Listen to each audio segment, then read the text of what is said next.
Fellow Toastmasters, honored guests, the title of my speech tonight, The Gift of Life. I'm not talking about conception. I'm talking about living people giving the gift of life. Do you know that there are only about 3 to 5 days worth of blood in the state of Colorado for emergency purposes? Did you know that there are 2,000 people who are on the list to get a transplant at any given time in the state of Colorado? I have 3 stories to tell. They're all personal stories, and they all are driving me in one direction, to get all of you to possibly be a donor in the future. Blood, tissue, organ. The year was 1980. I was a freshman in college. I came back from school. It was spring break. My dad said, "Hey Don, let's go out. Let's go out." I had just turned 18, so my father and I had never gotten the opportunity to actually go out as father and son, as friends. I was tired. My school was 8 hours away. I'd just taken a bus ride down. I tried to say no. I don't think so, Dad. A little voice said, "You better do this. You better go." I listened to the voice. I went out with my father. We went to a restaurant that was a local hangout that we always went to, that was owned by friends of ours.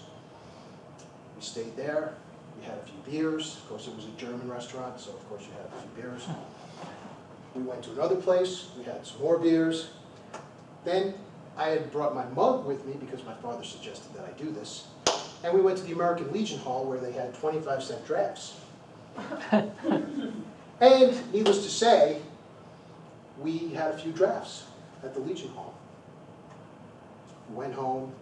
I actually made sure we got home. Dad was home. Got him into the house, and it's a memory that I'll never forget because I got the opportunity to be friends with my father, but only one time. That summer, he went into the doctor's office. I didn't hear anything about what happened. September came, I went back to school. October, I'm having some problems in classes. I'm not really doing as well as I thought I should be. My father gets on the phone with me, we're talking, and he says, "You know, when I went in for the checkup over the summer, the doctor told me I have a little problem." I said, "What's that?" He goes, I have what's called chronic myelogenous leukemia." I said, "Oh." And I'm thinking, leukemia, okay, that's bad. It's really bad. And 2 months later, he was gone. I asked the doctor, because my father was getting all these transfusions, and he had AB negative blood, which is the most rare form, rarest blood form. And he cooked up 25 pints of just red blood cells. And I asked the doctor, "Well, what does that correspond to?" And the doctor said, "It's 4 to 1. So he cooked up 100 pints of red blood cells in 2 weeks' time when they were trying to get his marrow to start producing again. They didn't have the transplants or the bone marrow transplants that they could do back then.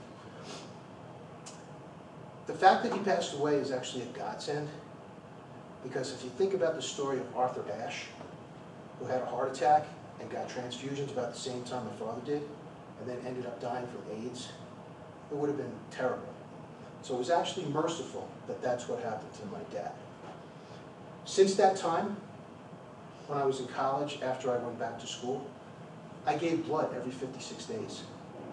I'm like a 3-gallon person who's given like all the time. The only time I've stopped is because now I've kind of got high blood pressure, so they don't want to take my blood because they don't want to take my blood because I have high blood pressure. So in that respect, I become a blood donor all the time. Going into the future now, we're in 1995. You all know I'm a big Yankee fan. I start hearing news about Mickey Mantle. He's sick. Something's wrong.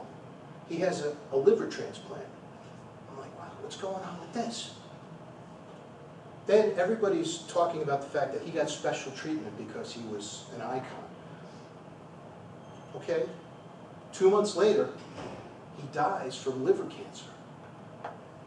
The problem with that was, and I was devastated because it was August, and it was 2 days before my birthday. And I didn't want Mickey Mantle to die on my birthday. And he died on the 15th, and my birthday was on the 17th. So that was something that I decided, I'm going to change my donor card and my license. I become an organ and tissue donor.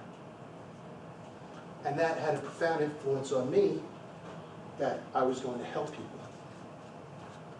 Little did I know, I would be in a relationship with someone who actually needed that help. And I offered to be Susan's donor, but I didn't match up.